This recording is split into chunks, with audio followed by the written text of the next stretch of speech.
This just in, Novak Djokovic faces a slew of charges across Australia, Spain and even his home country of Serbia, following a series of crimes related to COVID breaches and providing false declarations. For all this, the world's number one, who was kicked out of Australia last week, could potentially face a total of 8 years in prison for the combined breaches across the three countries.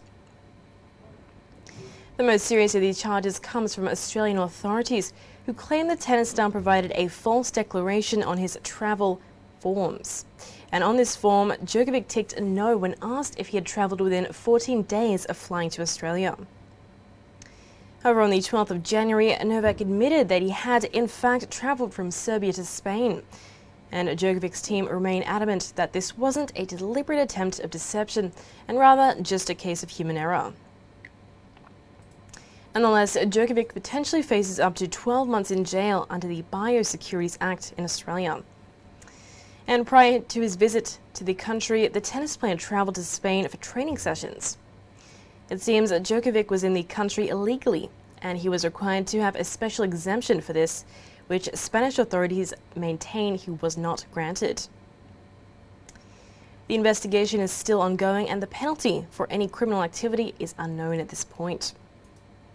And then another serious offence Djokovic faces, however, is in his home country of Serbia, where it's alleged that he spent the day of December 17 handing out trophies to children in his own tennis centre, despite having found out on the 16th December, one day before that is, that he had in fact contracted COVID-19.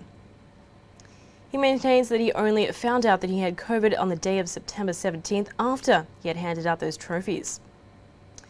And while this claim is still up for debate at this point, Djokovic admits that he breached COVID restrictions on the 18th of December to give an interview with the French magazine L'Equipe.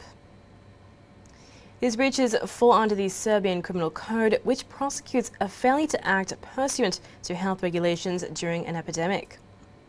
And the penalty for breaching this code ranges from a fine of up to 3 years in prison. And then in Australia, under the Crimes Act, the world's number one could face the toughest penalty for allegedly giving false evidence in court, claiming that he tested positive on the 16th of December. This is, of course, in direct conflict with his announcement that he had only found out on the 17th about the positive test result. So if it's discovered that Djokovic committed perjury, he could potentially be facing up to 5 years in prison.